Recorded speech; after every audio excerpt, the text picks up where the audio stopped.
Gracias, Jaime, por la invitación. Seguimos con el tema de la cátedra, los retos de vida y el cambio climático. Hasta el día de hoy hemos tratado el tema de ganadería, crisis climática, energías limpias. Como saben, tenemos pendiente el tema de recursos hídricos, que la semana pasada no pudimos llevar a cabo. Está pendiente de realizar la conferencia con el profesor Helmut, que no ha podido hasta el día de hoy. Y hoy contamos con otro tema, que es el tema del territorio, medio ambiente y paz, y para ello contamos con un experto de aquí de la Universidad Distrital, Jaime Usa Garzón, al que agradecemos mucho su presencia. Jaime Usa es ingeniero forestal de la Universidad Distrital, es máster en desarrollo rural por la Universidad Javeriana, especialización en ambiente y desarrollo local por la Universidad Distrital, es profesor e investigador de esta universidad, profesor de las asignaturas Introducción a la Ingeniería Forestal, Sistemas Agroforestales, tiene abierta una línea de investigación en tecnologías apropiadas. Es conferenciante habitual en congresos, tiene publicaciones científicas y autor de libros resultado de sus investigaciones, como Sistema de abastecimiento de alimentos para Bogotá, Caracterización del mercado de alimentos de la localidad de Sumapar, Guía general de las unidades productivas agroindustriales rurales y unidades productivas agroindustriales para el desarrollo alternativo. Jaime Usa, bienvenido y muchas gracias. Hola. Buenas tardes. Muchas gracias pues, a Lipasud por la invitación, a Elena por la logística para poder estar acá, al profesor Ricardo que pues, coordina este espacio dentro de la Universidad Distrital. Pues soy profesor de la Facultad de Medio Ambiente y Recursos Naturales. Muchas gracias. De profesión de base soy ingeniero forestal y he trabajado pues, durante muchos años con territorios rurales, con campesinos, con comunidades que han estado en pues, el padecimiento del conflicto y que requieren no solo de la firma de un acuerdo para poder salir del estado mental en el que nos mantenemos de un pueblo en conflicto, sino que requerimos de modelos de producción que nos permitan cumplir esas necesidades que ha tenido el pueblo y que convocaron a este llamado conflicto. O sea, la sociedad o un pueblo no tiene conflictos simplemente en el momento en el que se levanta y dice hagamos un conflicto el día de hoy, sino porque hay una serie de necesidades que no se han podido satisfacer. En Colombia son muchas que están pues en la discusión en La Habana y que tienen que ver, por ejemplo, con el acceso a la tierra, que tienen que ver, con, por ejemplo, con los modelos de distribución de estos territorios, que tienen que ver con la capacidad que tienen estas pequeñas economías para hacerle frente a grandes modelos de producción que se imponen desde modelos transfronterizos que nos llegan y que colocamos a nuestros campesinos o a nuestros productores pues en unas dificultades enormes para hacer un proceso productivo. Si nosotros no resolvemos eso, un acuerdo de paz pues simplemente no va a resolver el tema en los campos, que tenemos que entrar a trabajar desde el problema mismo donde nace, en el campo. O sea, la seguridad alimentaria familiar, los ingresos mínimos que debemos tener para poder adquirir la educación, para poder adquirir la salud, que en nuestro país pues todo tiene un costo. Y eso debemos buscarlo, solucionar de alguna manera. Ese es un aporte que pues hemos venido trabajando. Es un grupo de investigación en gestión integrada de recursos y cambio climático. Trabajamos desde la red de inteligencia territorial de la Facultad del Medio Ambiente y pues esto pues es lo que les vengo a presentar. Espero pues sea de gran aporte para ustedes o al menos un punto de discusión para empezar a trabajar.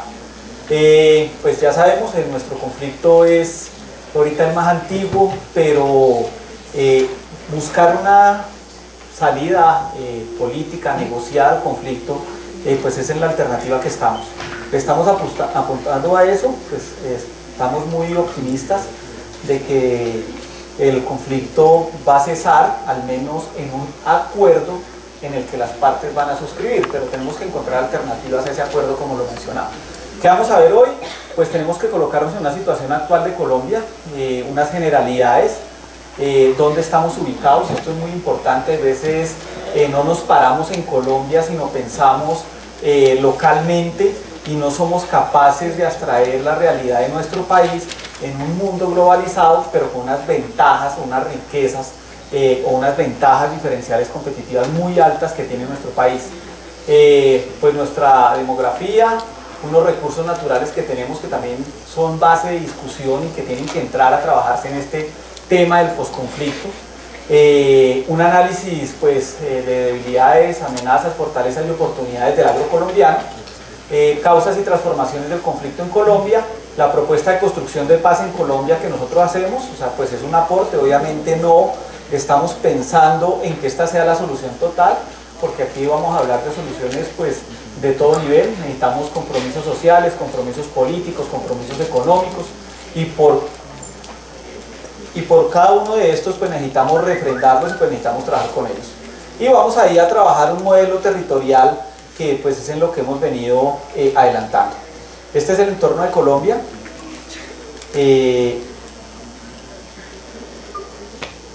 ¿Dónde estamos ubicados? Pues casi todos lo sabemos.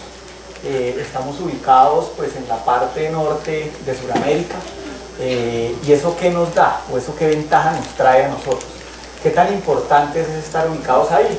Entonces pues hay veces jocosamente decimos, no, pues tenemos un super país con una mega biodiversidad enorme, tenemos dos mares, tenemos una cantidad de ríos, somos una potencia hídrica, tenemos unos suelos excepcionales, y todo eso ¿para qué sirve?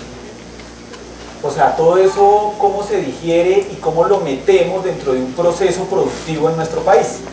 Eso es bien difícil de entender, porque tal vez uno de los compromisos que se suscribió en la Constitución Política del 91, cuando decidimos hacer ese ajuste a nuestra carta política, decidimos incluir el medio ambiente como una de las cosas más interesantes y que debemos proteger. Eso fue un gran avance, pero cuando decimos cuál es la tarea que hemos adelantado, cómo hemos venido cumpliendo esa tarea frente a los recursos naturales, pues seguimos teniendo grandes dificultades en el cumplimiento de la tarea, ¿sí? Primero, inventario de nuestra biodiversidad, inventario de nuestra riqueza, y pues todavía no lo hemos terminado. O sea, nosotros todavía tenemos zonas inexploradas en nuestro territorio, zonas que no hemos categorizado, y todavía tenemos especies de fauna y flora que no hemos identificado. O sea, todavía no tenemos un listado de cuáles son nuestras riquezas. Podemos tenerlo muy cerca, es una tarea que el Instituto Humboldt ha venido desarrollando, ha venido adelantando, pero también cuando nos preguntamos ¿y para qué sirve? ¿Cómo uso esa riqueza o cómo uso esa biodiversidad? Ah, no, pues tenemos, no sé, está de moda cañocristales para proteger, para cuidar, hablamos de un ecoturismo, tenemos un modelo construido alrededor de un modelo ecoturístico que sea sostenible para estos territorios tan frágiles. Tenemos construido un modelo de sostenibilidad para hacer aprovechamientos de subproductos del bosque, donde tenemos una riqueza enorme y donde productos como los que tenemos nosotros no se encuentran fácilmente, no sé, una zarzaparrilla, podemos tener nosotros una Amelia patens con una cantidad de subproductos que podemos encontrar muy interesantes. ¿Los tenemos? O sea, tenemos unos modelos productivos. Hemos encontrado en una investigación, otra investigación que desarrollé, encontramos el bálsamo de Tolú, por ejemplo, pues es de Tolú, en nuestro territorio colombiano. El bálsamo de Tolú sirve para la tos, allá nos lo venden como jarabito, pues para la tos. Tiene 25 patentes y ninguna es registrada en nuestro país. O sea, todas las patentes se han sacado en otro país. Obviamente la planta no se patenta, se patentan pues los productos que podemos obtener de ella, pero es que la riqueza estaba aquí, o sea, nosotros la teníamos muy cerca, pero no fuimos capaces de aprovecharla, y hay otros que sí vienen patentando productos medicinales alrededor de estas plantas. ¿Qué nos está diciendo esto? Nos está diciendo pues que la ubicación geográfica que tenemos es muy importante, porque si miramos hacia la parte alta o hacia la parte baja, estos productos o estos países estacionales, tienen una desventaja frente a riqueza enorme frente a la nuestra. Cuando nosotros hablamos que en un bosque andino, un bosque subandino, podemos tener 900 especies diferentes de aves, en Estados Unidos podemos encontrar que en la totalidad del país hay 900 especies diferentes.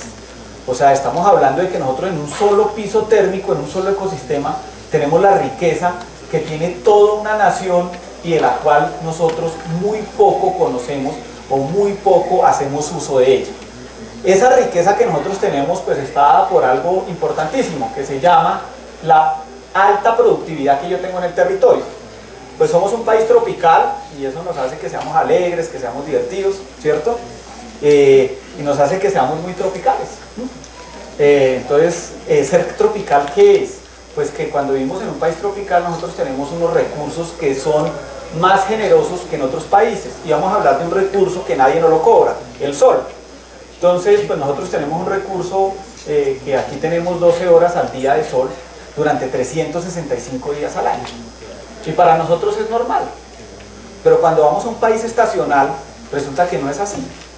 Resulta que entre más suba en los hemisferios o más baje, puedo tener días de 15, 16 horas o puedo tener noches de 15, 16 horas y voy a tener un clima que cada 4 meses me cambia porque tengo estaciones. O sea que cuando yo quiero hacer una productividad en el territorio, en estos países, tengo que ser muy hábil para poderla hacer. Entonces cuando yo quiero sembrar alimentos, pues los tengo que sembrar en la época en que no esté el hielo cayendo, o si no, no va a tener alimentos. Nosotros tenemos la ventaja de poder producir alimentos durante todo el año. Nosotros producimos alimentos 365 días al año. O sea que tenemos una ventaja competitiva muy alta frente a los otros países. Claro, esa ventaja competitiva la tenemos que mirar también frente a qué debo sembrar en mi país. Porque es que nosotros queremos competir con productos que no son nuestros. Entonces importo unas semillas, coloco aquí unas semillas de algodón, me pongo a sembrar algodón, después digo los campesinos algodoneros se quebraron porque hubo una firma de una apertura de fronteras, pero es que nosotros debemos estar sembrando eso, me pregunto yo. O debemos estar sembrando productos autóctonos nuestros que no se consiguen en estos mercados internacionales. Entonces cuando aparecen todos los productos nuestros, entonces aparece la pitaya, entonces aparece la uchuva, entonces aparecen todos nuestros productos, el banano, donde tenemos una muy buena tasa exportadora. ¿Por qué? Porque son productos que no se consiguen a nivel global. ¿Y quién los puede producir? Un país tropical. Pero, ¿qué hemos sembrado nosotros? Fundamentalmente, especies que no son nuestras. Entonces, pues ahí tenemos un claro ejemplo, el café. Le hemos dedicado no décadas, sino siglos al café. Y en el café nosotros hemos sido líderes, hemos sido exportadores y hemos logrado participar de las balanzas internacionales del café. Pero cuando vamos y miramos, pues competir contra India, competir contra Brasil, que también son países tropicales, pues es muy difícil, toda vez que tenemos un país que tiene otras especies con enormes riquezas, pero que no hemos sabido aprovechar y que tenemos que conocer. O sea, si nosotros nos dedicáramos a conocer nuestras especies para poderlas poner a producir y poderlas exportar, no tendríamos competidor en mercados internacionales. Lo que quiere decir que no me importa si tengo TLC. Lo que pasa es que si yo pongo a competir a Colombia con una topografía abrupta, 3 cordilleras, acuérdense, tenemos 3 cordilleras que nos generan una riqueza climática muy alta, pero me pongo a competir con productos que se siembran allá, en zonas planas, donde puedo hacer aprovechamientos mecanizados y no acá en Colombia, ¿cómo va a ser la competitividad de nuestro país? Pues baja. Y es apenas obvio. ¿Y qué pasa si siembro yo productos que no pueden producir ellos por el tipo de clima que tienen y que nosotros sí tenemos como riqueza? Pues que nos los tienen que comprar. Y cuando yo soy el único proveedor o soy uno de los pocos proveedores, tengo una capacidad de negociación en el mercado muy alta. No lo que pasa con el café. La capacidad de negociación en el mercado nuestra es muy baja. Porque tenemos un producto que es muy común Es un commodity que simplemente coloco en cualquier parte del mundo y pues mi capacidad de negociación se reduce. Ojo, porque estamos hablando del agro. ¿Por qué el agro? Pues porque definitivamente dentro del agro pues está el sector agrícola y está el sector forestal, donde tenemos una ventaja, una riqueza mucho mayor que la ventaja que tenemos nosotros en la agricultura. El sector forestal, si nos vamos nuevamente a los países estacionales, ¿qué necesita un árbol para crecer? Agua, sol. ¿Y nosotros qué tenemos? Y suelo. ¿Y qué tenemos acá? Suelo de altitud forestal, agua, porque tenemos casi todo nuestro país tiene un comportamiento bimodal, y tenemos mucho sol, o sea, muchas horas luz día.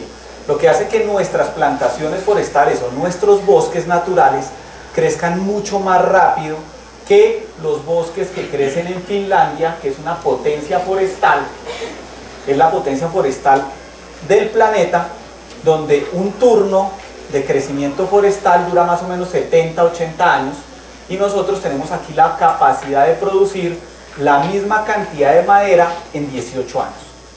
A eso se le llama una ventaja enorme, pero tenemos que pensar en el largo plazo.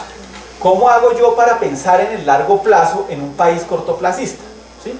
Entonces ya estamos afanando a todo el mundo porque el 23 de marzo no se firmó la paz, porque ya estamos atrasados, ¿cierto? O sea, nosotros vivimos afanados. En estos países estacionales han aprendido a vivir para planear la cosecha futura. O sea, uno no está esperando levantarse como hacemos nosotros acá en Colombia, tiramos el anzuelo, sacamos un pescado, tiramos el machete y cae un racimo de plátanos. Allá, ¿qué hacemos? Allá aprendimos a hacer conservas, ¿no? ¿Y por qué somos, o sea, y por qué en los países estacionales comen muchas conservas? Pues porque toca conservar, porque si en invierno no tenemos la posibilidad de conseguir alimentos, ¿qué hacemos? Pues grandes alacenas donde metemos conservas y después comemos encurtidos y comemos conservas.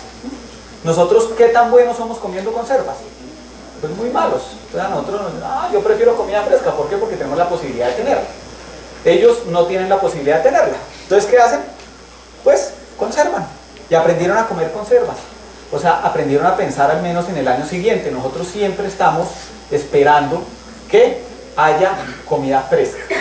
Esas son condiciones que tiene nuestro país, pero que tenemos que saberlas es aprovechar para poder empezar a hacer un desarrollo basado en nuestras condiciones. Entonces, primero, ¿cuál sería el desarrollo más óptimo de Colombia? El desarrollo forestal, seguido el desarrollo agrícola, y el desarrollo minero estaría en alguna escala, pero muy lejos a estar dentro de los primeros renglones. ¿Cuál fue la decisión que tenemos en nuestro país? Nuestro país tiene como primera decisión la explotación de los recursos mineros. Los recursos forestales no existen en el sistema de planeación nuestro. Estamos reforestando más o menos 15.000 a 20.000 hectáreas año. Eso no es para un país competitivamente productor de madera. De hecho, en la balanza comercial maderera nosotros tenemos una balanza negativa. ¿Qué significa? Que importamos mucha madera. O sea que todo lo que estamos viendo en madera posiblemente viene o de madera ilegal de nuestros propios bosques o de madera importada que no producimos en Colombia. Teniendo el principal renglón de producción, ¿que cuál es? La madera. Pero no lo aprovechamos. Entonces, cuando queremos hablar de paz y nosotros no abrimos nuestros horizontes y pensamos que vamos a hacer la paz sembrando los productos que se siembran en estas tierras, pensando competir con modelos campesinos que tenemos en Colombia a modelos industrializados en estas partes del planeta, seguramente el conflicto va a seguir trascendiendo. ¿Por qué? Porque los campesinos necesitan alternativas productivas para poder salir de la marginalidad en la que hemos estado. Bueno, aquí salían los trópicos, la linecita, es que... Bueno, ¿cómo es la demografía nuestra? Pues la demografía nuestra tenemos que verla, hay un pasado, un presente y un futuro. En 1950 el 75% de los habitantes de nuestro país vivían en el campo, 25% en las ciudades. Este es un comportamiento casi mundial. En el 2003 la población 75% ciudades, 25% campo. Hablamos más o menos de una población de 45 millones de habitantes. Y a futuro hablamos de que el 83% de los pobladores van a estar en las ciudades. O sea que vamos a tener gran cantidad de pobladores en las ciudades con unos campos altamente deshabitados. Pero donde tenemos altas capacidades productivas nosotros. Entonces nos regresamos a mirar otro recurso natural muy importante nuestro, que se llaman los suelos. Los suelos son los que tenemos que aprovechar nosotros. Y si seguimos trayendo la gente hacia las ciudades porque tenemos grandes oportunidades, pues tenemos más teatros, tenemos más vías, tenemos más trancones, ¿cierto? Vamos a generar pues un desequilibrio de la capacidad productiva de los campos. ¿Con qué producimos en el campo si no tenemos campesinos que produzcan en los campos? Entonces, pues es un tema simplemente de reflexión, porque vamos a estar en 65 millones de habitantes, o sea que ese 17% pues numéricamente puede llegar a ser una mano de obra, es suficiente, pero tenemos que pensar en que todos no tenemos que estar en las ciudades.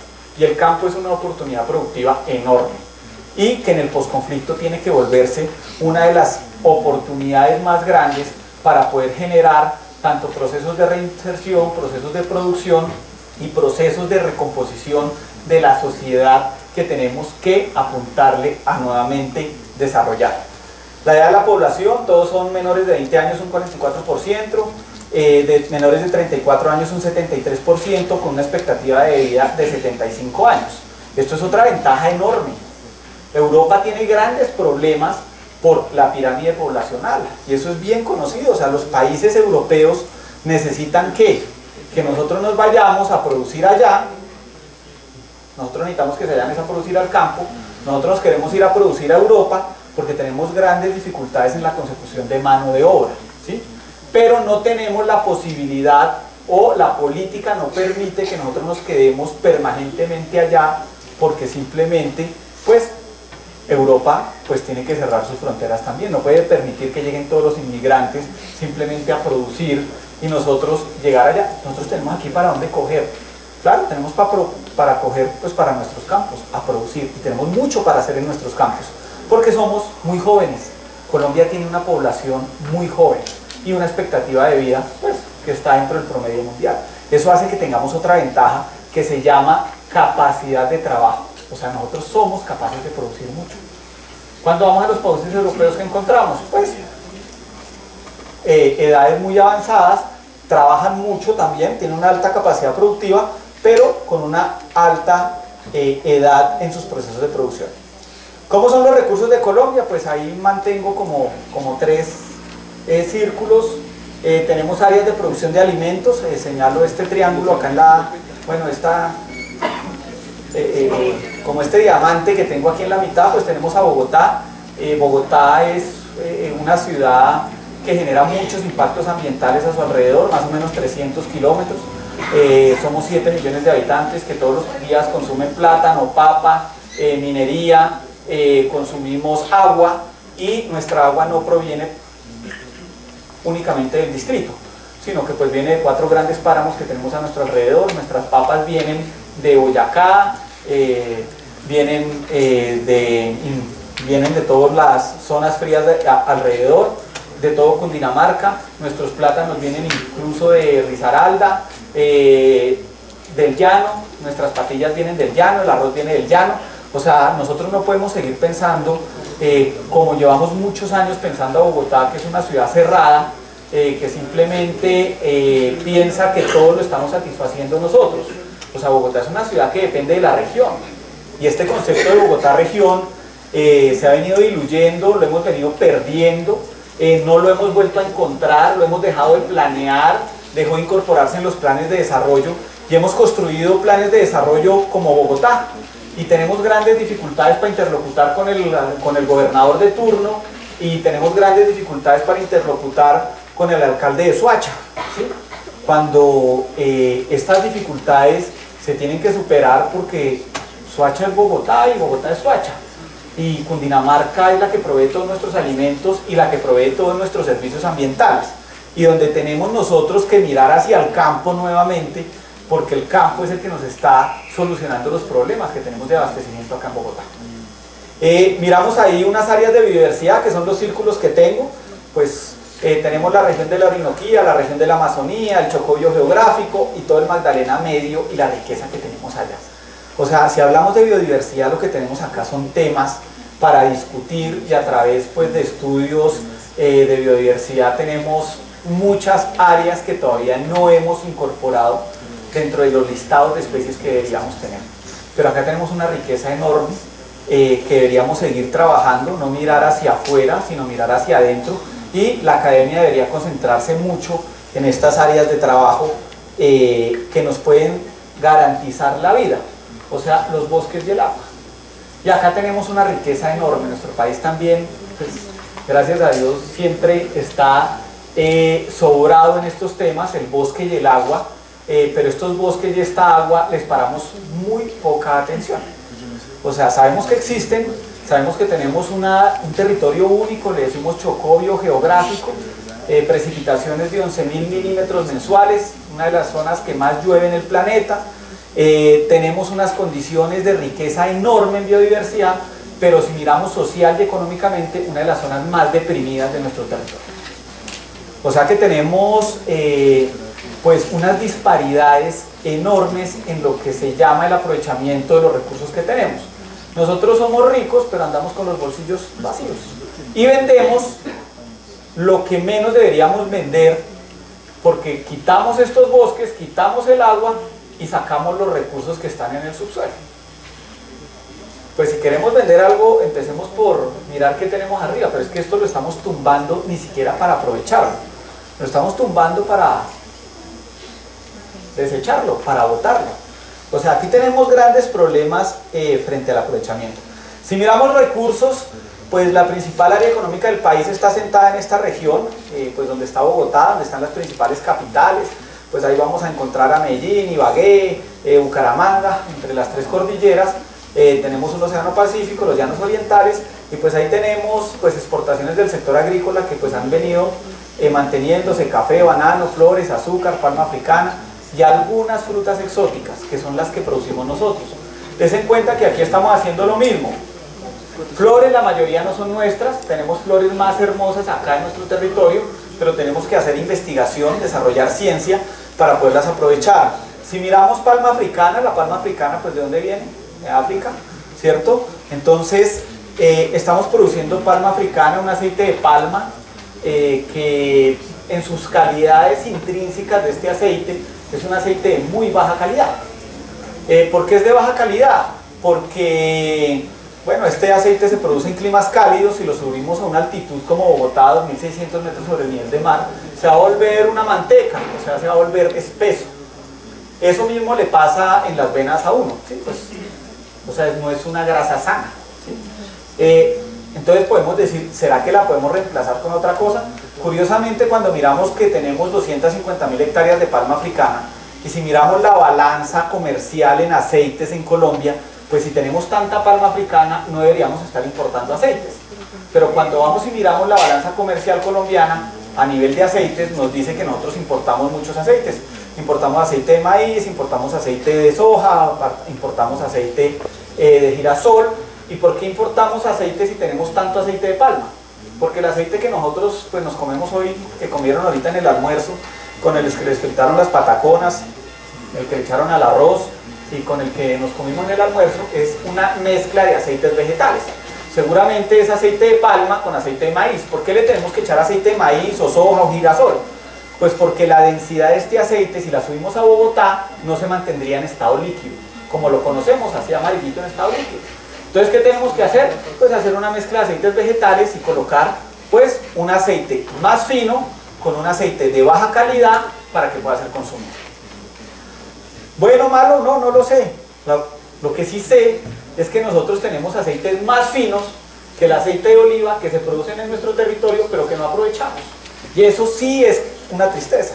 Entonces, si queremos hablar de un producto como el inchi o el cacay, el inchi pues es una especie nuestra, nativa, está en los territorios colombianos, fundamentalmente zona de los llanos orientales, que tenemos mucho inchi. El inchi pues es un árbol, es una especie arbórea, más o menos de unos 30-35 metros de altura puede llegar a tener, y que genera unos frutos, que genera aceite con omega 3, con omega 6, con omega 9, súper saludable, y produce si equiparamos la cantidad de toneladas por hectárea, produce el 20% más aceite que una hectárea de palma africana.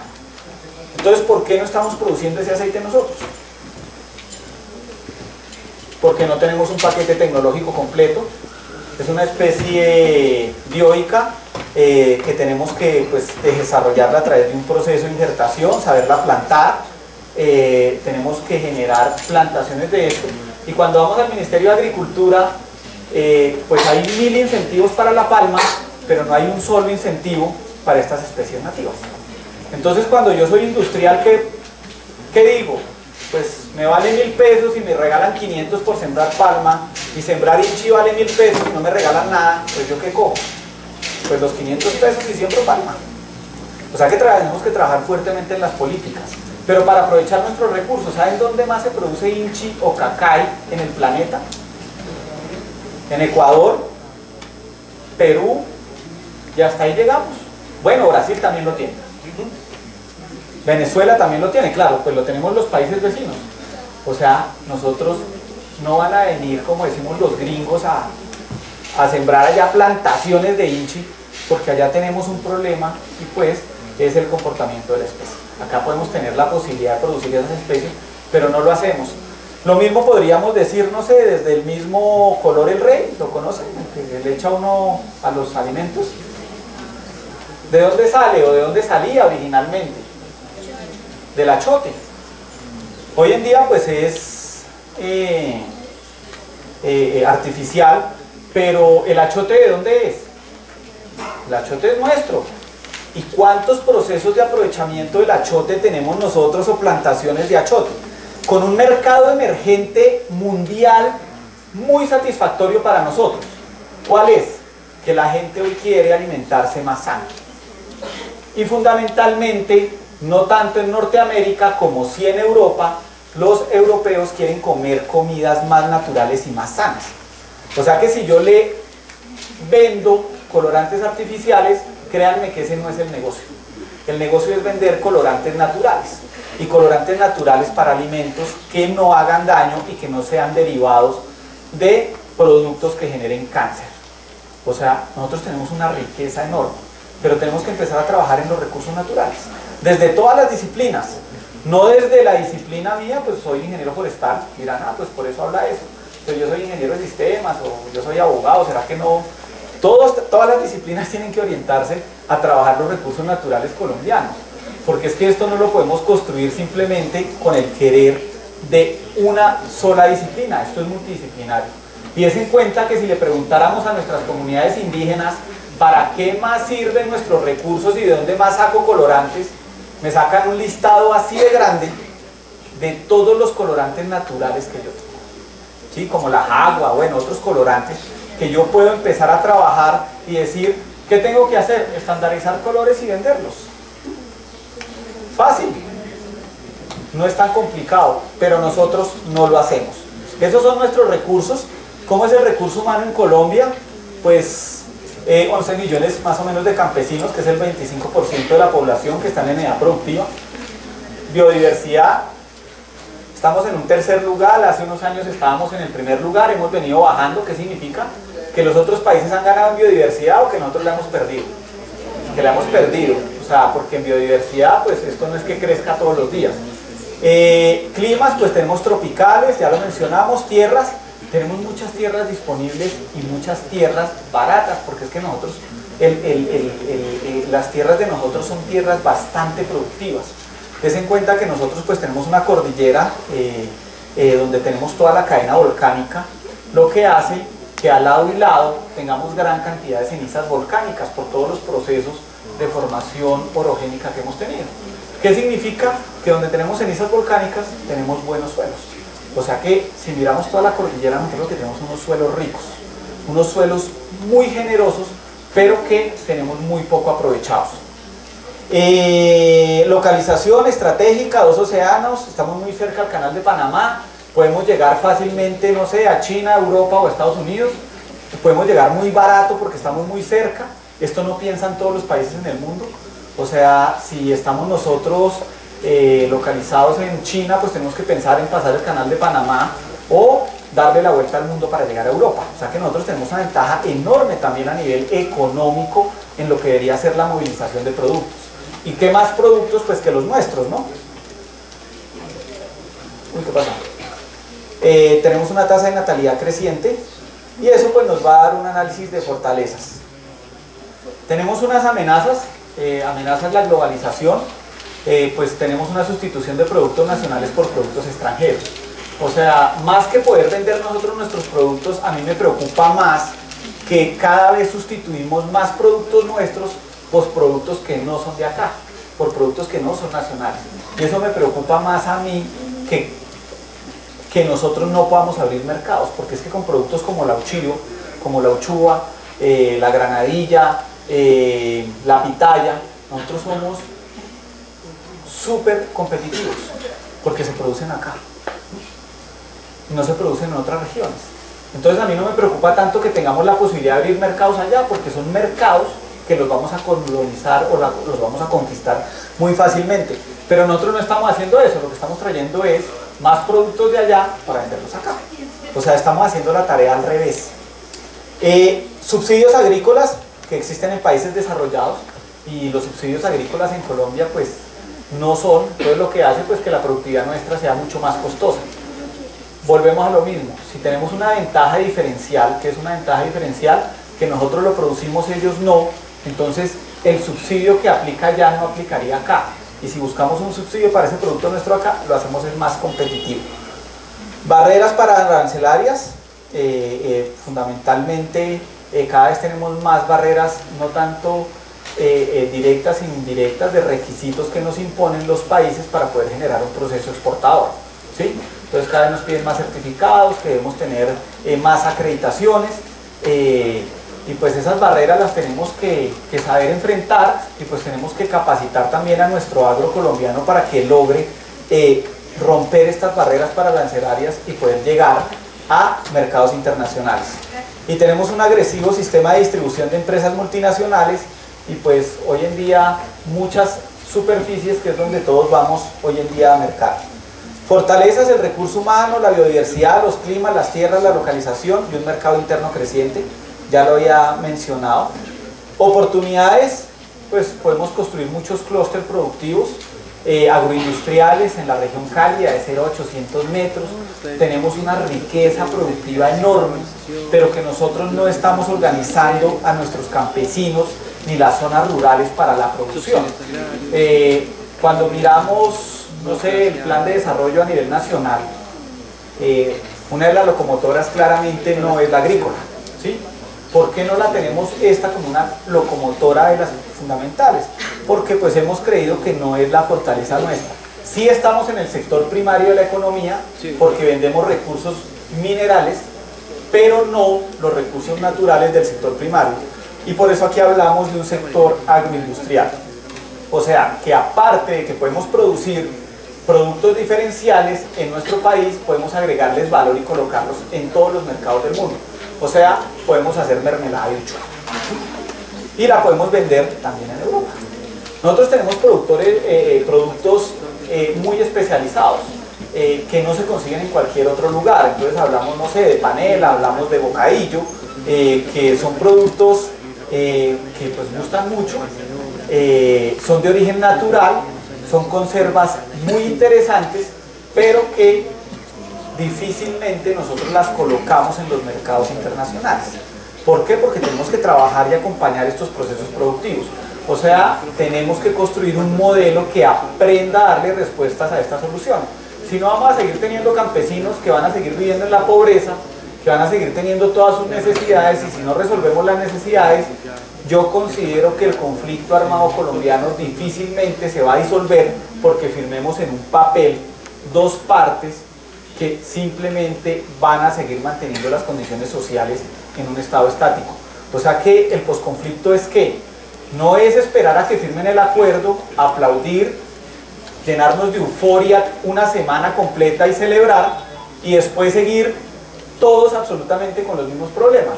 Si el posconflicto no nos lleva a una reflexión de cambio sobre la actitud que debemos tener sobre los procesos de desarrollo nuestros, donde cada vez que evaluemos un político, llámese como se llame o venga del sector que venga, tenemos que preguntar cuál es el modelo de desarrollo al que le está apostando en nuestro país.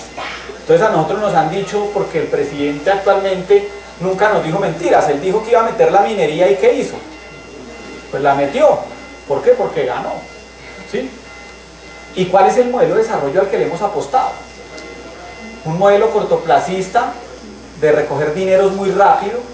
Si nos metemos en el sector forestal es un modelo de largo plazo, o sea, es un modelo donde vamos a empezar a recoger dineros en 20 años, pero donde tendríamos que tener una tasa de reforestación o de siembra de plantaciones de 1 millón a 1,5 millones de hectáreas por año. O sea, tendríamos que tener unos grandes incentivos para poder desarrollar este sector forestal y poder volvernos unos exportadores de maderas finas, porque ese es otro tema muy importante de ser tropicales. Que cuando yo hablo de este tipo de maderas como los que están elaborados estos muebles, que son maderas rojizas, o sea que son maderas finas, como este piso de zapán que estoy pisando, cuando tenemos maderas finas en estos procesos productivos, es con lo que los países industrializados quieren construir sus casas. Ellos no las quieren construir en pino, pero los países industrializados, ¿qué nos ofrecen? Pino. Y hoy en día tenemos grandes líneas de producción en pino. ¿Qué pasa con el pino?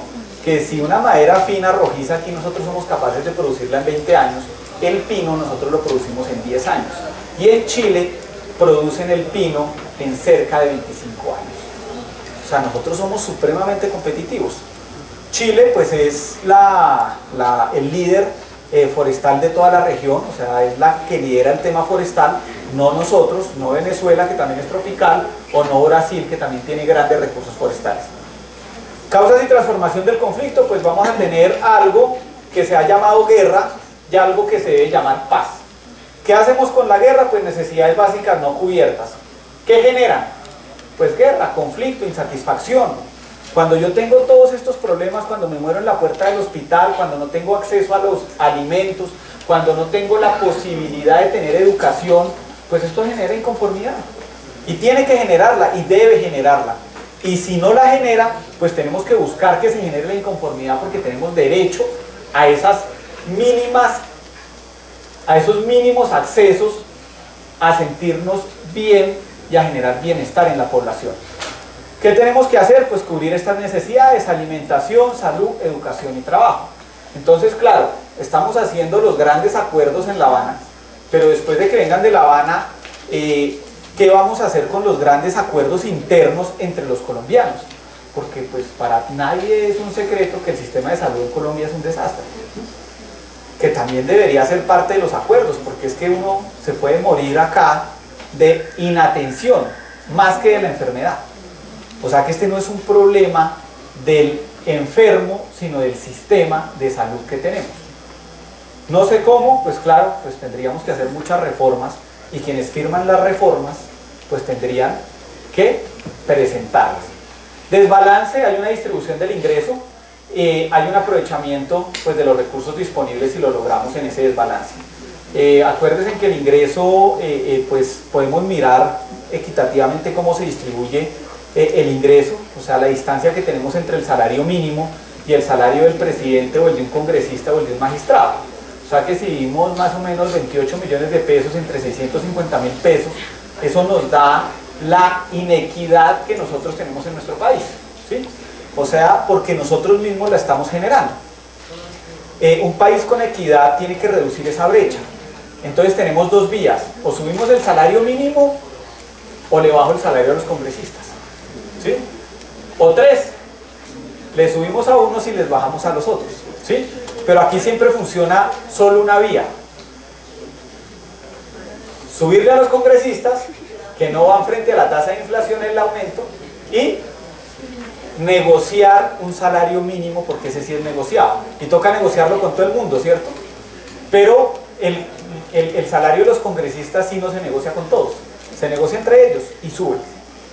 Diferencias: hay muchas diferencias sociales y culturales y tenemos que generar igualdad de oportunidades. Hay muchos resentimientos, pues venimos de un país en conflicto, 50 años, donde han pasado muchas cosas que no deberían haber sucedido. masacres, etcétera. Aquí tenemos muchas poblaciones que tenemos que trabajar desde la parte social para trabajar con ellas. Eso nos tendrá que dar una justicia social. Tenemos que transformar mucha agresividad hacia la solidaridad. Hoy en día uno no arranca en un semáforo rápido y ya le están echando pito, la abuela, y le están diciendo a uno de todo, ¿cierto? O sea, nosotros vivimos en un país tensionado. O sea, nosotros no vivimos relajados, ¿cierto?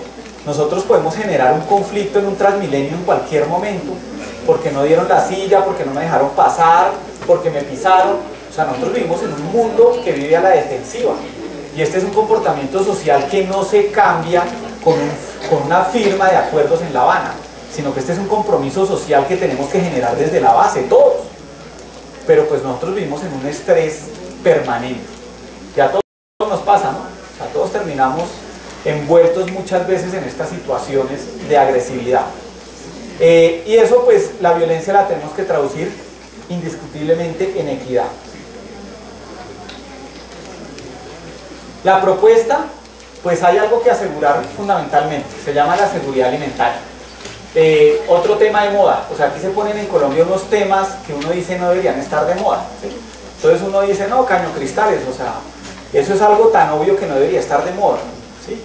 Pero pues se puso de moda simplemente por las cosas que suceden. Pero otra cosa que está de moda son los niños que mueren de inanición en La Guajira, en el Chocó e incluso en Bogotá. O sea, ese es otro tema que no debería estar de moda, pero que está de moda e increíble e indiscutiblemente no pasa nada. ¿Cómo es posible que no pase nada y que los alimentos, si lo miráramos por número o por cantidad de dineros asignados a resolver el tema del hambre en La Guajira, no debería haber ningún niño con hambre, sino deberían estar gorditos y popochitos? Pero ¿qué tenemos? Niños que mueren de hambre. O sea que tenemos que resolver un problema, no de la asignación de recursos, porque plata sí hay, sino de gente que se está tumbando el recurso. Aquí alguien se está robando el recurso. Y ese alguien lo conocemos, porque casi la mayoría nos están dirigiendo. Están allá arriba sentados, esperando que nosotros los volvamos a elegir. Eso es uno de los temas a resolver primero en el país.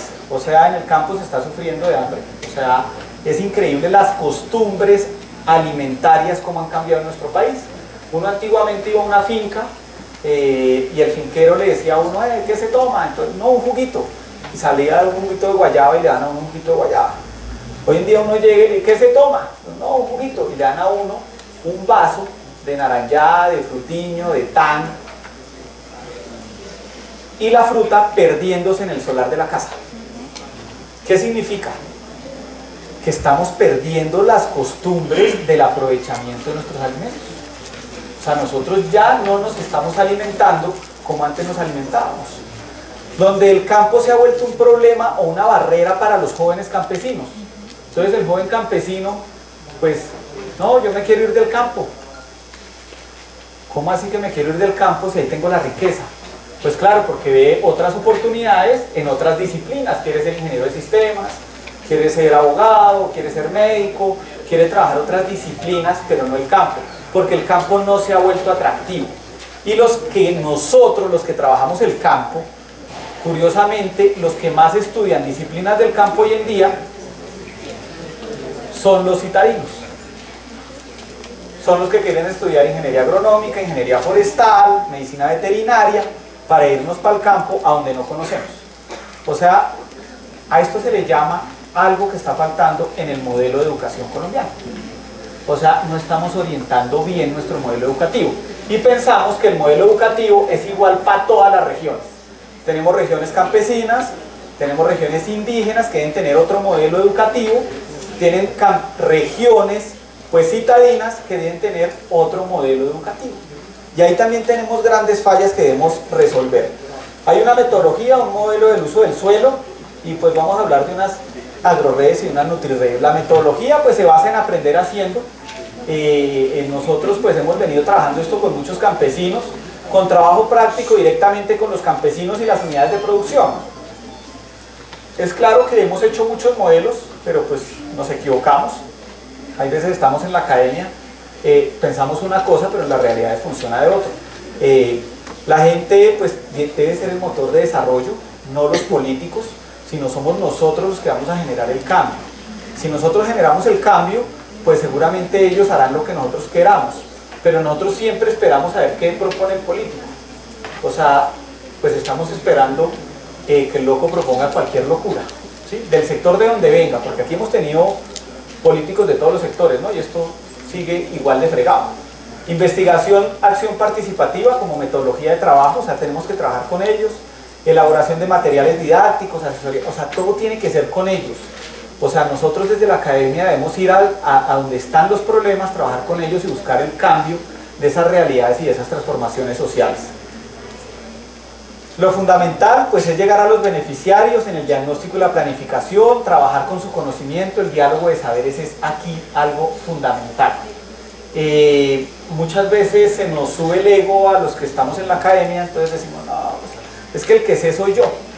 Y nosotros pues tampoco sabemos, tenemos unos conocimientos parciales que los debemos complementar con esos conocimientos parciales que tenemos en el campo. Esos conocimientos parciales nos van a llevar, por ejemplo, a un alto aprovechamiento de especies como las que mencionaba.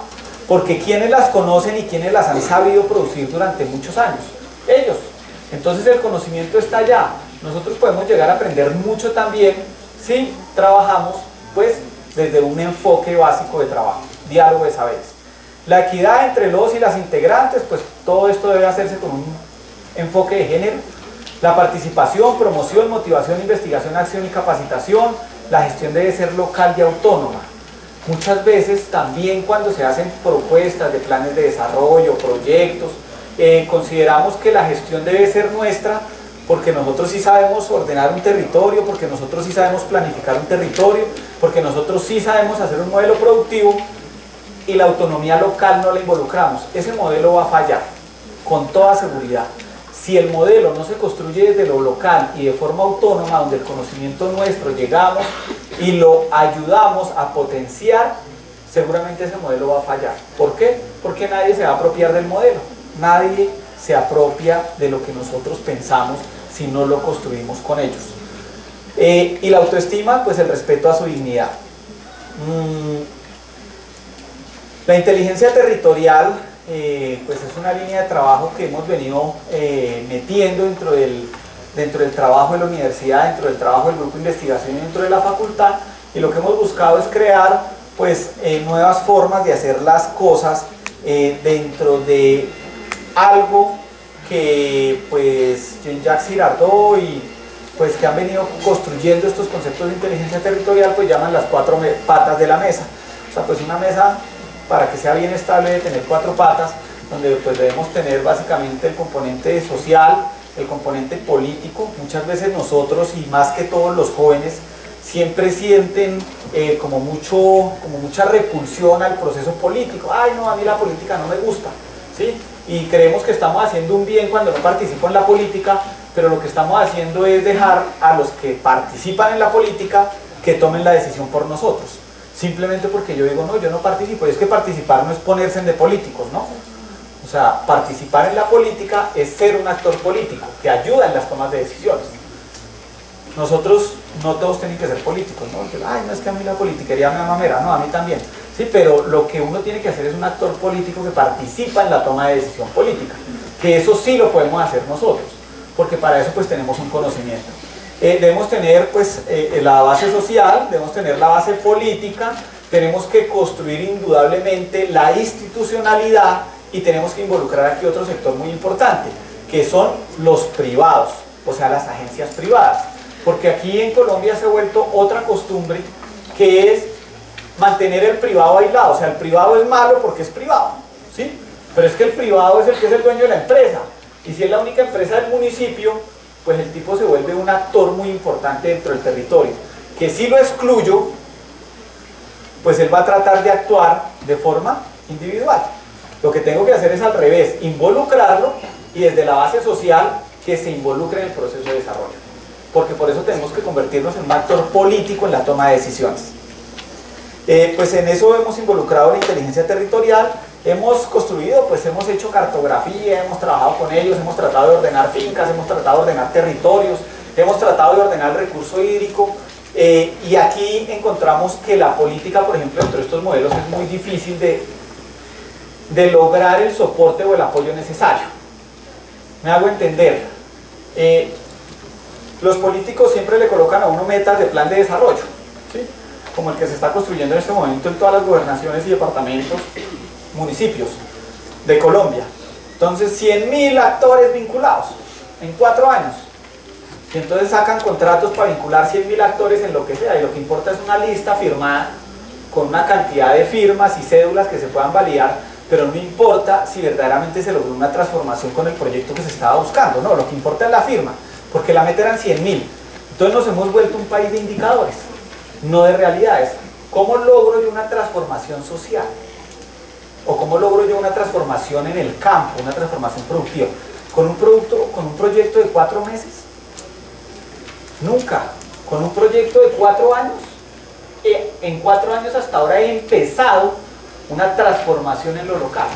Esto es un proyecto de largo plazo, y los proyectos de largo plazo en Colombia no existen, porque lo primero que dice un político cuando trata de formular un proyecto y generar una realidad es que le dice, pero formúleme lo mínimo a 12 meses porque no puedo comprometer recursos del otro año. O sea que nosotros somos un país supremamente cortoplacista. Yo no puedo comprometer los recursos del otro año, o sea que el desarrollo depende de que se haga en un año, y si no se hizo en un año, pues ya miramos. Estos proyectos que hemos venido desarrollando han tenido esta particularidad, ha sido una lucha contra todas las entidades para que nos financien por más tiempo, para poder estar en el territorio durante más tiempo. ¿Cómo logramos estar en el territorio más tiempo? Pues necesitamos recursos, y necesitamos que se apalanquen recursos. Muchas veces los campesinos han sacado de su bolsillo y han colocado los recursos que necesitamos, a pesar de que nosotros no tengamos con qué financiarlos. Entonces, pues sí, uno puede colocar el carro una vez, 2 veces, pero pues estar todos los días allá y sacando la gasolina para ir hasta la finca. Entonces, ¿qué dicen ellos? No, venga, que necesitamos el conocimiento, ayúdennos. Y nosotros nos dejamos ayudar. Y hemos logrado trabajar en campesinos, pues esto lo hemos logrado hacer aquí en las Boteras de Bogotá. Esta imagen es de Usme. Hemos trabajado en Usme, en Ciudad Bolívar, en Sumapaz. Hemos estado trabajando con ellos y hemos logrado cambios pequeños, significativos pero pequeños. Por ejemplo, que trabajen en equipo. O sea, no, pues parece fácil, ¿cierto? Vaya usted y logre que el campesino de una finca con el campesino de la finca contigua siguiente hagan un proceso productivo en conjunto para tratar de armar un clúster. Cuando llevan 60 años, son muy buenos paperos juntos, pero 60 años trabajando de forma individual y casi que en una competencia. Porque el colombiano es orgulloso. Cuando uno vende la cosecha, llega y, ¿a cómo vendió? No, a 90.000. Realmente vendió a 70.000. ¿Sí? Y el otro cuando llega por la tarde, ¿a qué le dice? Usted vendió barato, yo vendía a 95.000. Realmente vendió a 65.000. ¿Sí? Pero son comportamientos propios nuestros, o sea, pues es la malicia que manejamos nosotros. O sea, nosotros manejamos esa ventaja diferencial sobre el otro. ¿Qué pasa si trabajamos juntos, hacemos mayor poder de negociación y vamos a hacer una negociación de mayor calado con una gran superficie? Uy, pero es difícil. Claro, es difícil, por ejemplo, mantener los tiempos de pago que ellos manejan. Claro, es muy difícil, pero si somos muchos y lo podemos hacer. Nosotros hemos logrado, por ejemplo, que los campesinos dejen de comprar insumos en la tienda de insumos local, o sea, en la tienda de insumos de la cabecera municipal. ¿Por qué? Porque los insumos son altamente remanufacturados, o sea, ya tienen 5 o 7 procesos de intermediación. No es que el señor que venda los insumos ahí en el municipio sea mala gente, no. Lo que pasa es que él va y los compra en la capital del departamento, el de la capital del departamento se los compró a un importador, el importador los trajo de otro país, o sea, ya estamos hablando de 7 procesos de intermediación y todos tienen que ganar. Y el último es este, ¿qué pasa si nosotros sacamos un código de intermediación, un código de compra directa, perdón, al importador? El importador lo primero que me va a decir es 2 cosas. Te vendo mínimo tanta cantidad, que casi siempre es una tractomula, o sea, 40 toneladas. O sea, ahí no le venden a uno 3 bultos, sino te vendo 40 toneladas. 40 toneladas de un solo producto es mucho producto, o sea que tengo que tener una organización muy sólida para lograr estos descuentos. Segundo, me tienes que pagar de contado. ¿Y saben qué tienen los campesinos colombianos? Qué berracos si les gusta pagar de contado. Esos pagan de contado. Entonces el segundo problema, que parecía el más difícil, lo teníamos solucionado. Todos viven con plata y les gustan pagar estos productos de contado. Pero el primero era el más difícil, porque en una finca que yo tengo acá, necesito 5 toneladas, aquí necesito 3, aquí necesito 10, aquí necesito 12, y si ya sumamos van más de las 40 toneladas. ¿Qué necesito? Que todos estén de acuerdo, llamamos y le digo, mándenme la tractomula, con un 45% menos del costo, que va a impactar directamente ¿en qué? En el costo final de producción. Pero para lograr eso tengo que hacer que estos muchachos se pongan de acuerdo. Eso parece fácil, pero no es fácil, se los aseguro. 4 años detrás de 5 unidades productivas para lograr negociaciones asociadas. Eso es muy difícil. Tuvimos todos los problemas del mundo. Problemas como ¿qué? La desconfianza. Y si yo le doy la plata a mi vecino, que fue el que quedó a hacer la vaca, y me tumba, ¿será que le doy la plata? ¿Quién me va a firmar una letra, un cheque, una garantía por esa plata? Usted, ingeniero, yo no le puedo firmar esa letra. No se la puedo firmar, tenemos que confiar en nosotros. O sea, tenemos que construir confianza, y eso se llama algo muy difícil. Y en Colombia es muy berraco hacer eso. Pero lo hemos logrado. Yo ya tengo organizaciones de campesinos que después de que salimos del territorio se quedaron comprando en negociaciones colectivas. Entonces, por ejemplo, la papa necesita algo que se llama la gallinaza, ¿sí? La gallinaza es lo que compran de lo que sale el popó de los pollos, en donde tienen pollos. Entonces se va uno para Fusa y le venden gallinaza. Entonces, ¿qué descubrimos después de hacer un seguimiento con cada campesino? Pues cada campesino tiene su camperito, tiene su carrito. Entonces, él salía el sábado, se iba hasta Fusa, buscaba un proveedor de gallinaza y pagaba 15.000 el bulto. Pero el sábado por la tarde salía otro de la finca de al lado y se iba allá y se encontraban juntos en Fusa. ¿Qué hubo? ¿Usted qué hace? Comprando gallinaza. Y yo, no, yo también. O sea, juntos le echaban gasolina al carro, pagaban peajes, hacían negociaciones individuales y el señor de allá pues a juntos les vendía. ¿Por qué no le damos la plata y pagamos un solo carro, un solo peaje, hace una sola negociación y como es más artico, pues me hacen más descuento? Ustedes han comprado en plaza, ¿no? Sí, pues en Carrefour no, porque allá es precio fijo, pero en plaza sí llega uno y le dice, y si le llevo 2 bultos me los deja más baratos, ¿qué le dice el señor? Sí señor, lo mismo pasa con la gallinaza.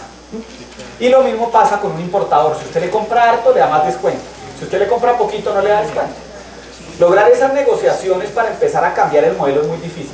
¿Por dónde empezábamos? Por planear el territorio, porque los recursos naturales son importantes. Entonces, ¿qué cogíamos nosotros? Ay, esta diapositiva no la trajo, es que la tenía por allá en otro lado y estaba en inglés. Bueno, ¿qué tenemos? Pues tenemos que tener una planeación, un ordenamiento del territorio y definir unas áreas protegidas y unas áreas productoras. Y vamos a tener unas áreas destinadas pues al sector forestal, otras a la producción de animales o ganadería y otra destinada a la producción agrícola. Eso nos va a dar que voy a tener que ordenar mi finca, porque mi finca toda no sirve para todo. Al igual que el país no sirve todo para todo, tengo que ordenar el proceso de manejo del suelo en mi finca. Esto nos va a hacer que optimicemos los recursos y podamos ser más competitivos. Hablábamos de que el sector forestal tenía que ser nuestro principal renglón de producción. Desen en cuenta que en la propuesta nuestra entramos a dejar áreas forestales para la producción, áreas forestales para la protección, pero tengo áreas de donde saco capitales muy rápido para que la gente no se me muera de hambre mientras crecen los arbolitos. O sea que tenemos que empezar a construir un modelo que sea más de largo plazo que los modelos que venimos trabajando.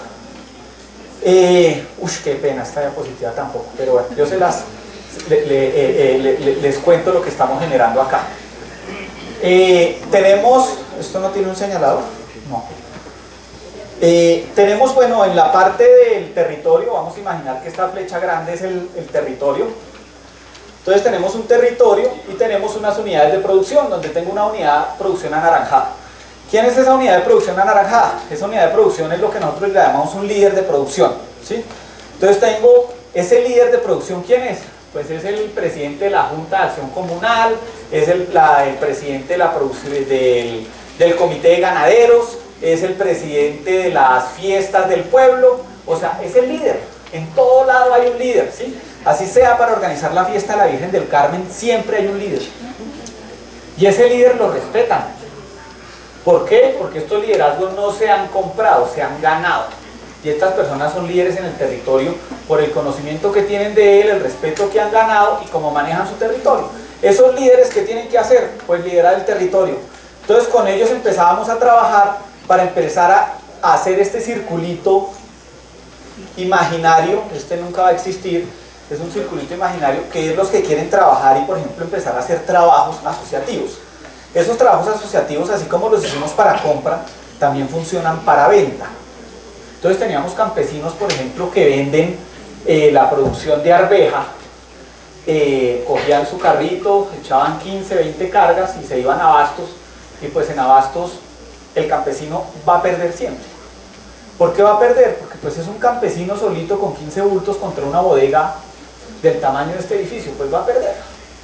Porque el que tiene el poder de negociación es el que tiene el dinero en ese momento. Cuando le hacemos el seguimiento a esa arveja, no es que el señor de Abastos coma mucha arveja, sino que él coge y empieza a distribuirla. ¿Para dónde? Para los llanos orientales. O sea que la arveja venía de Usme, entra a Abastos, pasa por Usme y se va para los llanos. Pero con el plátano, la panela pasa exactamente lo mismo. O sea, la panela sube de Villeta, entra a Abastos y se la devolvemos a todos los municipios alrededor de Villeta. ¿Cómo se llama eso? Ineficiencias. O sea, estamos botando la plata. Entonces, ¿qué pasa si nosotros vamos y buscamos los que necesitan la arveja en los llanos? Y en vez de usted coger un carrito, un bus, irse hasta Abastos que le puede gastar la hora también, coge desde la puerta al llano, ahí desde el túnel y se va para el llano que llega casi al mismo tiempo, ¿sí? Porque pues los trancones en Bogotá pueden hacer que de pronto lleguen más demorado a Abastos. Y llega a los llanos, busca a los clientes y le vendemos directamente de la finca a ellos. Uy, sí, está buena la idea. Y lo logramos. Ahora venden directamente a los llanos. ¿Qué nos ahorramos? Un transporte de la finca a Abastos, de Abastos a Usme, porque igual de Usme sí tiene que llegar a los llanos. O sea, gasolina, emisiones gaseosas, y vendemos mejor el producto. Y esa platica pues a alguien le tiene que servir. ¿A quién le debe servir? Pues al campesino. Entonces empezamos a construir un modelo ahí. Tenemos de un propietario a N propietarios, y esos propietarios que me están generando, pues me están generando el territorio de una base de producción. Que si se organizan en una vereda, en otra vereda, pues tienen que conformar algo que nosotros llamábamos un centro de gestión veredal. Ese centro de gestión veredal, pues ¿qué hace? Fácil. Consolida ya la producción de diferentes veredas, pero ya no se tienen que reunir todos, pues se reúnen los líderes. Aquí tenemos un agrogestor, o pues tenemos una persona que conecta con grandes negocios o negocios más grandes, y pues los líderes que tenemos en el territorio.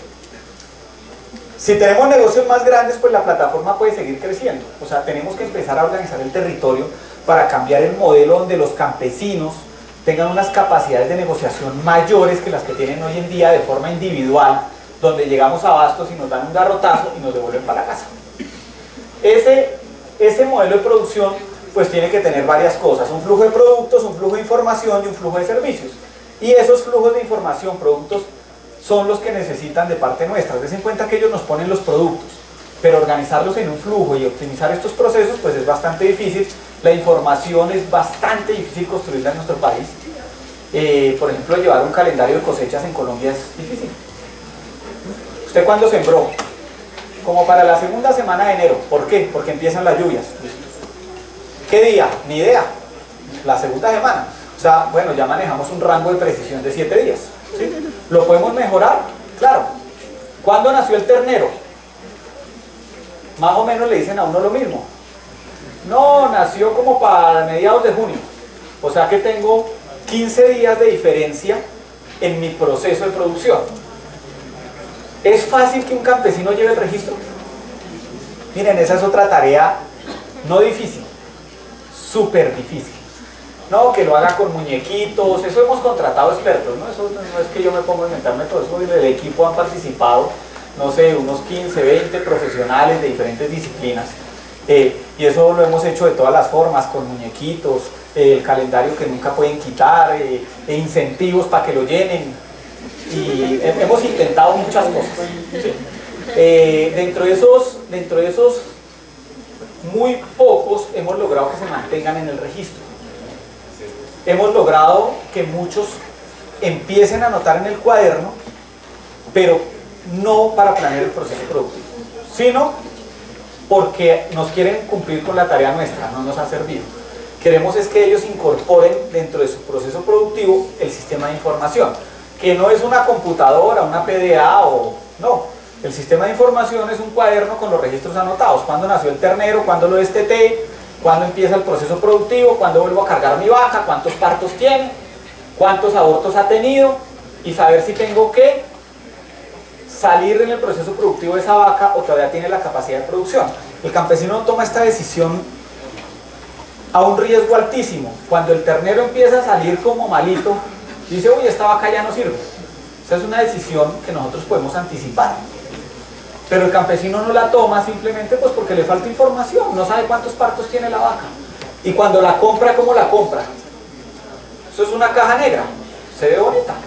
¿Cuántos partos tiene? Ni idea. ¿Cuántos abortos ha tenido? Ni idea. Y eso pues afecta el proceso productivo, que se construye ¿con qué? Con flujos de información. O sea que si queremos trabajar en el territorio, los recursos naturales, tenemos que ordenar el territorio, trabajar modelos productivos de finca, construir información, generar poder de negociación a los campesinos para poder enfrentar los productos. Y algo muy importante, dejar de producir lo que producen las grandes naciones para nosotros competir con un 0,1% y pensar que vamos a mover el precio del mercado. No, sembremos nuestros productos donde ellos no tienen capacidad de producción y el poder de negociación se invierte, y lo vamos a tener nosotros. Bueno, pues esto es, pues son láminas que hemos trabajado con ellos para explicarles los modelos frente a la calidad, la información de los proyectos, los manejos logísticos que tenemos que trabajar para conectar pues los agricultores con los distribuidores de alimentos en las diferentes ciudades, donde también tenemos grandes problemas a nivel de distribución. El modelo de gestión del territorio pues ha estado en varias etapas. Hemos entrado a procesos de caracterización, conformamos las redes, consolidamos redes, y lo más importante donde queremos llegar es a que se llegue a una autonomía de las redes, o sea que no nos necesiten, o sea que hemos tratado de construir un proyecto donde nosotros nos hemos visto como aves de paso, no para quedarnos ahí esperando que siempre nos den un contrato, sino donde entramos, debemos hacer la tarea y salir, y la localidad debería quedar funcionando de forma autónoma. Trabajamos los componentes logístico, social, productivo y pues obviamente el componente empresarial para cambiar esa visión en las unidades de producción, que dentro de las metodologías pues nos permita construir desde el método territorio y de la inteligencia territorial pues diferentes conceptos operacionales. Eso, desde esta metodología, nos permite interpretar el territorio desde varias fuentes. Uno, los territorios reales; otro, los territorios vividos; otro, los territorios legales; otro, los territorios pensados; otro, los territorios posibles; y otro, los territorios proyectados. Muchas veces nosotros llegamos a un territorio y pensamos que el territorio es territorio, pero cuando empezamos a analizarlo, el territorio tiene una serie de capas que hacen la diferencia de forma sustancial. Territorios reales, pues ¿qué es lo que tenemos? Entonces llegamos y encontramos un territorio en conflicto, pero cuando vamos y miramos la legislación colombiana en el territorio legal, en ningún lado dice que esto es conflicto, sino se supone que todo está en paz, ¿cierto? En la legislación. Pero la realidad, ¿qué nos dice? Que tengo narcotráfico, que tengo guerrilla, que tengo paramilitares, que tengo pactos de silencio. O sea que el territorio real es mucho más complejo que el territorio que nos han descrito. Entonces ahí vamos a construir un territorio real. Vamos a construir un territorio vivido, es el territorio, esa percepción de los ciudadanos, es subjetiva, pero es su territorio. Vamos a tener un territorio legal, que es de orden prescriptivo, o sea, ¿qué dice la norma? Entonces, por ejemplo, en la norma tenemos la ley 388, que ¿qué nos dice? Vamos a hacer un plan de ordenamiento territorial, y lo hacemos. Ese es el territorio legal. ¿Qué se cumple de lo que está en ese plan de ordenamiento territorial? Si está bien hecho, se cumple muy poco. O sea que el territorio legal puede decir lo que quiera, el territorio real es muy diferente. Pero cuando yo quiero hacer una acción gubernamental, ahí sí me sacan la ley y me dicen, no, usted no puede hacer eso porque no está en la norma. Entonces, ¿qué tengo? Que buscar una compatibilización de todos estos aspectos. Territorios pensados surgen de la correlación y la síntesis del territorio real y el vivido. El posible integra lo real, lo vivido y lo pensado, y el territorio proyectado pues tiene que trabajarse con la intervención del Estado, el empresario en alternativas superadoras y deseables, y obviamente con la comunidad. O sea que tenemos que construir modelos de desarrollo. Estamos hablando de 12.000 a 15.000 procesos de reinserción que se vienen. La mayoría son campesinos que tenemos que formar y que tenemos que llevar a un proceso productivo. ¿En dónde y qué los vamos a poner a producir? ¿Arroz? ¿Algodón? ¿Patilla? ¿Cuál es el proceso productivo donde los queremos meter? ¿O en la minería? Eso pues nos da la posibilidad de construir modelos. Otro modelo que tenemos son las unidades productivas agroindustriales rurales para la producción. Siempre en estos modelos hemos metido la agroindustria. ¿Por qué la agroindustria? Porque genera valor agregado a los productos y dejamos de vender un producto de forma directa, que es la forma más barata de venderlo, y empezamos a vender productos que tengan valor agregado, no solo una ventaja diferencial competitiva, sino valor agregado.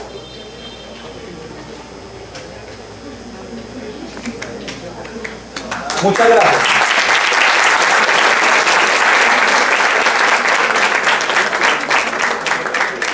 Sí, muy. Bueno,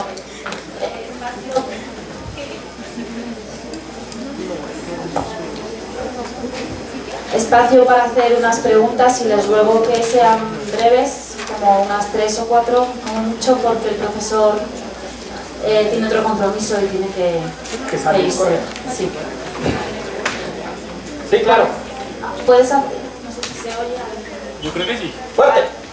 Entonces, mi pregunta va sobre las zonas que están aledañas a Bogotá.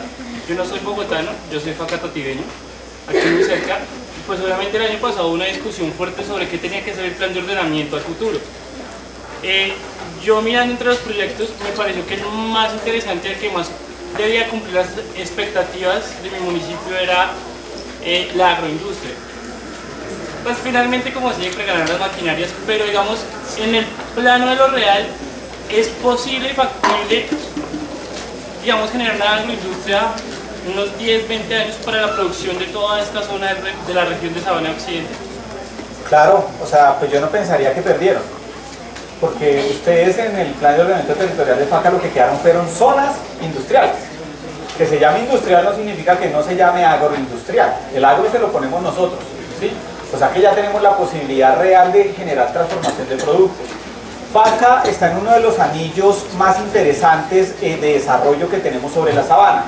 ¿Por qué? Pues porque FACA viene sobre todo el eje de la calle 13, con la doble calzada. Estamos esperando que quede a menos de 40 minutos de Bogotá, pero estamos también esperando que FACA es el punto de paso entre la vía que venimos Honda Bogotá y la vía que tenemos Cambao Bogotá.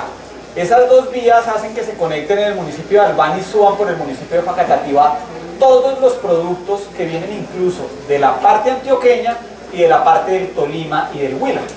Y por aquí pasan todas las tractomulas de Colombia, o sea, eso es un reguero de tractomulas todos los días con alimentos. Por ahí pasan todos los carros que entran por el lado del puerto de Buenaventura, o sea que tenemos el potencial del municipio es transformador. O sea, ¿por qué? Porque antes de entrar a Bogotá y pagar altos costos de transformación en una ciudad como Bogotá, los podemos transformar en una zona como Facatativá, más ligera, donde generemos mano de empleo, hora de mano como empleo, y donde podamos tener alternativas productivas. O sea, la alternativa sí está bien pensada. O sea, ahí tenemos que generar una consolidación de servicios muy interesantes, donde tengamos encerado, transformación de productos, donde podamos nosotros tener embalajes de productos especializados para conectarnos con un aeropuerto internacional que queda muy cerca para poder exportar productos. La apuesta tiene que ser esa. Ahora, que haya quedado zona industrial, yo no le vería el problema. ¿Por qué? Porque lo podemos volver, ¿no? Pues bueno, a este auditorio, muchísimas gracias por haberme escuchado. Está mi correo. Cualquier duda, pregunta que requieran, me encuentran también en la Facultad de Medio Ambiente y Recursos Naturales, y pues muy amables por el espacio brindado, y gracias a Elena que coordinó el espacio.